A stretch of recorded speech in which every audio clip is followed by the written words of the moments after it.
Hello friend, welcome to light education YouTube channel में आपका स्वागत है। तो आज का मेरा टॉपिक है सल्तनत काल के बारे में। आज हम चैप्टर शुरू करने वाले हैं। उसमें आज हम पढ़ाएंगे गुलाम वंश के बारे में।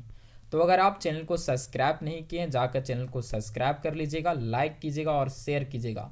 अगर आप टेलीग्राम ग्रुप में नहीं जुड़े हैं तो जाकर टेलीग्राम ग्रुप में जाकर जुड़ जाइए। तो आज हम पढ़ाने जा रहे हैं गुलाम वंश के बारे में। सल्तनत काल का आज हम शुरू करने जा रहे हैं। तो उसमें आज हम पढ़ाएंगे गुलाम वंश के बारे में। तो इसमें नंबर 1 पॉइंट है, गुलाम वंश के संस्थापना 1206 ईस्वी में कुतुबुद्दीन ऐबक ने किया था। वह मोहम्मद गोरी का गुलाम था।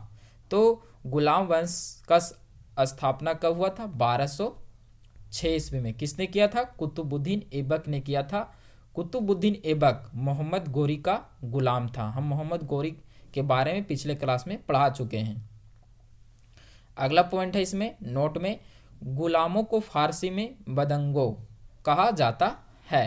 तो गुलामों को फारसी में बदंगो कहा जाता है तथा इन्हें सैनिक सेवा के लिए खरीदा जाता था। तो इन्हें सैनिक सेवा के लिए खरीदा जाता था। किनको? गुलामों को। अगला पॉइंट है, कुतुबुद्दीन ऐबक ने अपना राज्याभिषेक 24 जून 1206 ईस्वी में करवाया था। तो कुतुबुद्दीन ऐबक ने अपना राज्याभिषेक कब किया था? 24 जून 1206 ईस्वी को किया था। अगला पॉइंट है, कुतुबुद्दीन ऐबक ने अपनी राजधानी लाहौर में बनाई थी। तो कुतुबुद्दीन ऐबक ने अपनी राजधानी कहाँ बनाई थी? लाहौर। लाहौर कहाँ है वर्तमान में? तो वर्तमान में यह पाकिस्तान में है या पाक में है? पाकिस्तान में है। अगला पॉइंट है, कुतुब मीनार की नींव कुतुबुद्दीन ऐबक ने डाली थी। तो कुतुब मीनार जो भारत में स्थित है उसका नींव किसने रखा था? कुतुबुद्दीन ऐबक ने डाली थी।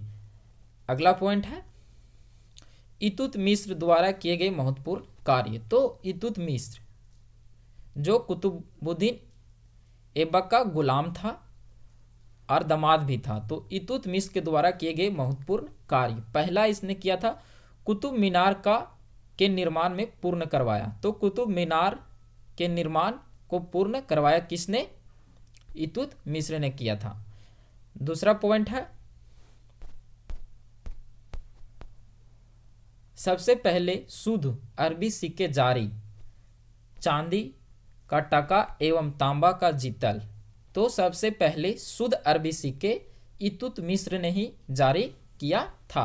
अगला पॉइंट है, इक्का प्रणाली चलाई थी। तो इक्का प्रणाली ही इल्तुतमिश के द्वारा ही चलाया गया था। अगला पॉइंट है, 40 गुलाम सरदारों का संगठन बनाया जो तुर्कान ये चिलगान के नाम से जाना गया। तो 40 गुलाम सरदारों का संगठन किसने बनाया था? इल्तुतमिश ने बनाया था, जो तुर्कान ए चिलगान के नाम से जाना गया।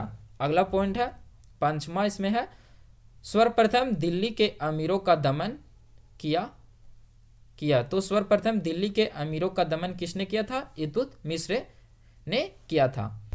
अगला पॉइंट है,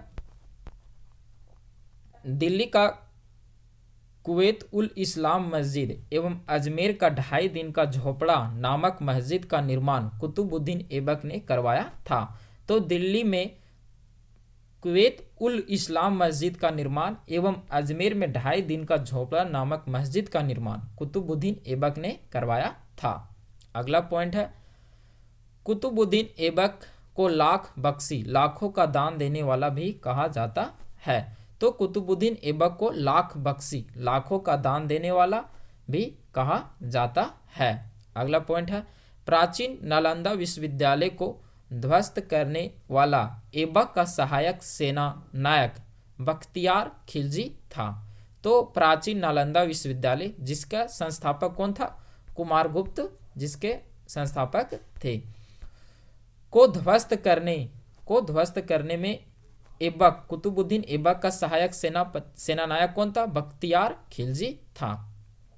अगला पॉइंट है, ऐबक की मृत्यु 1210 ईस्वी में चोंगान खेलते हुए घोड़े से गिरकर हो गई। इसे लाहौर में दफनाया गया। तो ऐबक की मृत्यु 1210 में चौगान खेलते समय घोड़े से गिरकर हो गई, इसे लाहौर में दफनाया गया।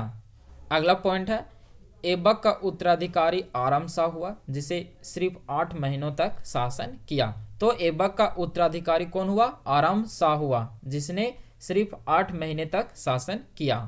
अगला पॉइंट है आराम शाह की हत्या करके इल्तुतमिश 1211 ईस्वी में दिल्ली की गद्दी पर बैठा। तो आराम शाह की हत्या करके इल्तुतमिश कौन था?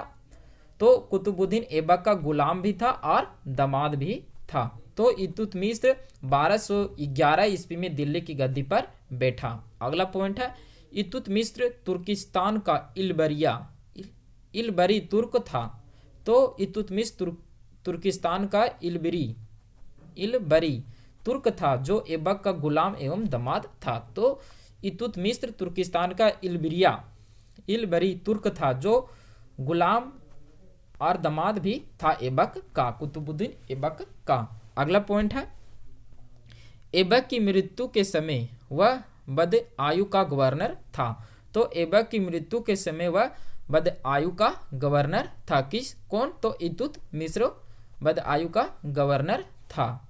अगला पॉइंट है इल्तुतमिश लाहौर से राजधानी को हस्तांतरित करके दिल्ली लाया। इसे हौज-ए-सुल्तानी का निर्माण दिल्ली एक कुनहा के निकट करवाया था। तो इल्तुतमिश लाहौर से राजधानी को हस्तांतरित मतलब स्थान बदलकर कहाँ लाया था? दिल्ली लाया था। कौन लाया था? इल्तुतमिश। इसने हौज-ए-सुल्तानी का निर्माण दिल्ली एक कुनहा के निकट करवाया था। अगला पॉइंट है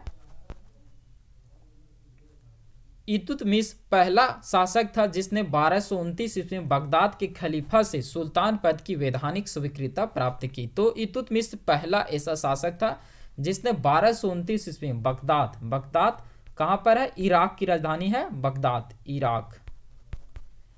इराक की राजधानी है बगदाद। बगदाद के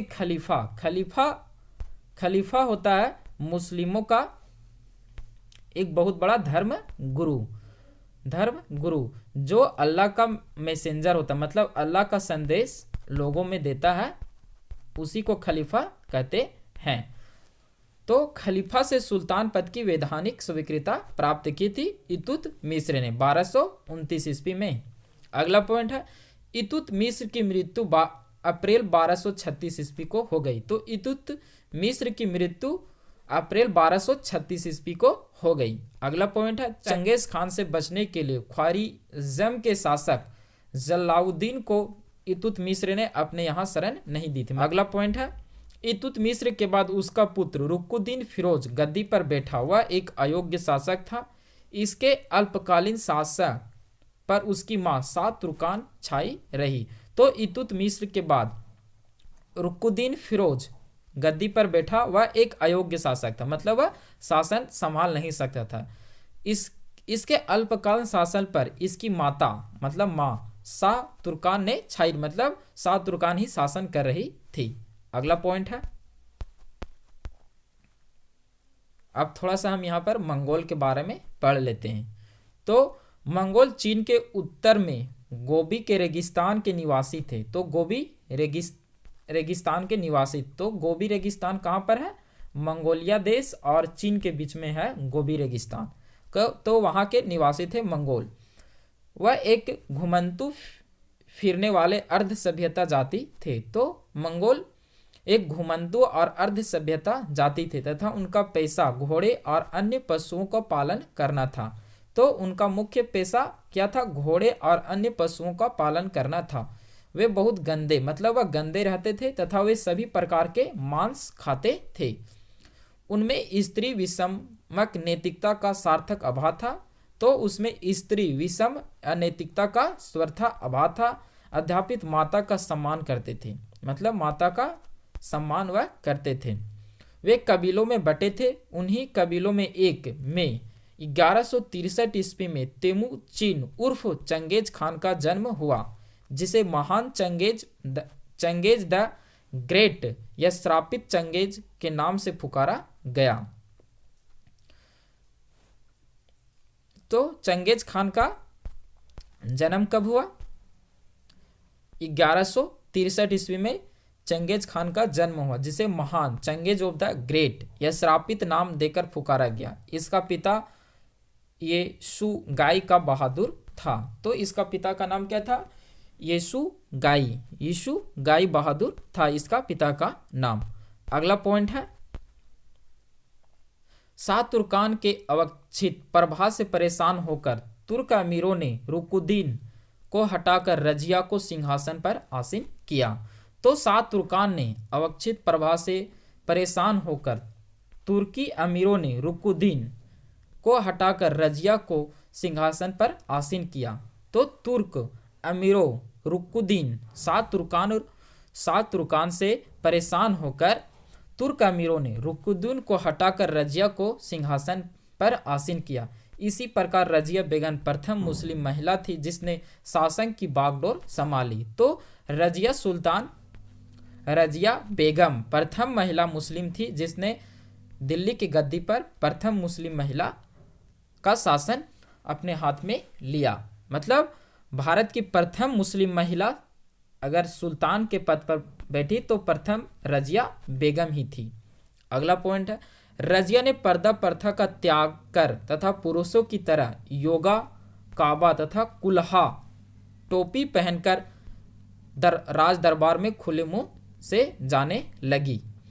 तो रजिया पर्दा प्रथा का त्याग करके पुरुषों की तरह योगा मतलब काबा तथा कुल्हा टोपी पहनकर राज दरबार में खुले मुंह जाने लगी। इससे बहुत लोगों की परेशानी हुई, जिसे बाद में रजिया सुल्तान को पद से हटा दिया गया।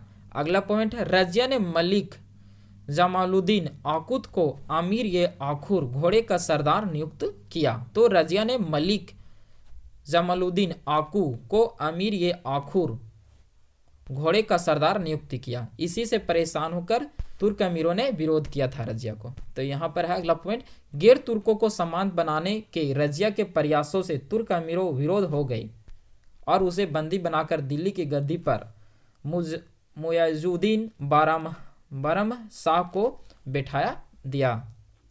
तो गैर तुर्को सामंतों को रजिया ने सामंत बनाया, जिसे तुर्क अमीरों विरोध हो गए, विरोध मतलब करने लगे रजिया का। उसे बंदी बनाकर दिल्ली मतलब उसे बंदी बना लिया गया रजिया को, और दिल्ली की गद्दी पर मुइजुद्दीन बारम शाह को बैठाया गया। अगला पॉइंट है, रजिया की शादी अल-तुनिया के साथ हुई। तो रजिया की शादी किससे हुई? अल-तुनिया के साथ हुई। इससे शादी करने के बाद रजिया ने पुनः गद्दी प्राप्त करने का प्रयास किया, लेकिन वह असफल रही। तो इससे जब शादी हुई अल-तुनिया से साथ, तो उसने पुनः राजगद्दी प्राप्त करने का प्रयास किया, लेकिन वह असफल रहे। अगला पॉइंट, रजिया की हत्या 13 अक्टूबर 1240 ईस्वी को डाकुओं के द्वारा कैथल के पास कर दी गई। तो रजिया की हत्या 13 अक्टूबर 1240 ईस्वी को डाकुओं के द्वारा कैथल के पास कर दी गई। अगला पॉइंट है, बारम शाह को बंदी बनाकर उसकी हत्या मई 1242 ईस्वी में कर दी गई। तो बहराम शाह को बंदी बनाकर उसकी हत्या मई 1242 ईस्वी में कर दी गई। बहराम शाह के बाद दिल्ली की सुल्तान अलाउद्दीन मसूद शाह 1242 ईस्वी में बना। तो बहराम शाह के बाद दिल्ली का सुल्तान अलाउद्दीन मसूद शाह 1242 ईस्वी में दिल्ली की गद्दी पर बैठा। अगला पॉइंट है, बलबन ने पांड्यत्य के द्वारा 1246 ईस्वी में अलाउद्दीन मसूद शाह को सुल्तान पद से हटाकर नसरुद्दीन महमूद को सुल्तान बना दिया। तो बलबन के पांड्यंत्र के द्वारा 1246 ईस्वी में अलाउद्दीन मसूद को सुल्तान पद से हटाकर नासिरुद्दीन महमूद को सुल्तान बना दिया गया। अगला पॉइंट है, नसरुद्दीन महमूद एक ऐसा शासक था जो टोपी सीकर अपना जीवन निर्वाह करता था। तो नसरुद्दीन महमूद ऐसा शासक था जो टोपी सीकर अपना जीवन निर्वाह करता था, मतलब एक साधारण शासक था। अगला पॉइंट है, बलबन ने अपनी पुत्री का विवाह नसरुद्दीन महमूद के साथ किया था। तो बलबन ने अपनी पुत्री का विवाह नसरुद्दीन महमूद के साथ किया था। अगला पॉइंट है, बलबन का वास्तविक नाम बहाउद्दीन तथा तथा वह इल्तुतमिश का गुलाम था। तो बलबन का वास्तविक नाम क्या था? बहाउद्दीन, तथा वह इल्तुतमिश का गुलाम था। अगला पॉइंट है तुर्कान ये चिलगानी का विनाश बलबन ने किया था। तो तुर्कान ये चिलगानी का विनाश किसने किया था? बलबन ने किया था। तुर्कान ये चिलगानी क्या था? तो 40 गुलाम सरदारों का एक संगठन था जो इल्तुतमिश के द्वारा कुतुबुद्दीन इल्तुतमिश के द्वारा बनाया गया था। अगला पॉइंट है बलबन ने 1286 ईस्वी में गयासुद्दीन बलबन के नाम से दिल्ली की गद्दी पर बैठा। यह मंगोल के आक्रमण से दिल्ली की रक्षा करने में सफल रहा। तो अगला पॉइंट है राज दरबार में सिजाद एवं फोबोस प्रथा की शुरुआत बलबन ने की थी। तो अगला पॉइंट है बलबन ने फारसी रीति रिवाज पर आधारित नवरोज उत्सव को प्रारंभ करवाया था। तो बलबन ने ही सबसे पहले नवरोज उत्सव को प्रारंभ करवाया था। अगला पॉइंट है अपने विरोधियों के प्रति बलबन ने कठोर लौ एवं रक्त की नीति का पालन किया। तो अपने विरोधियों के प्रति बलबन ने कठोर लौ एवं रक्त की नीति का पालन किया। किसने? बलबन ने अपने विरोधियों को दबाने के लिए। अगला पॉइंट है नसरुद्दीन महसूद ने बलबन को उलुग खान की उपाधि प्रदान की। तो नसरुद्दीन महमूद ने बलबन को उलुग खान की उपाधि प्रदान की। अगला पॉइंट है बलबन के दरबार में फारसी के प्रसिद्ध कवि अमीर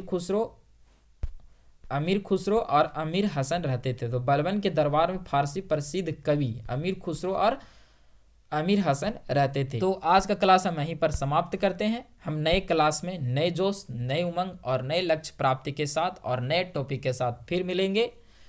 तब तक के लिए आप चैनल को सब्सक्राइब कर लीजिएगा, लाइक कीजिएगा और शेयर कीजिएगा। अगर आप टेलीग्राम ग्रुप में नहीं जुड़े हैं तो जाकर टेलीग्राम ग्रुप में जुड़ जाइए।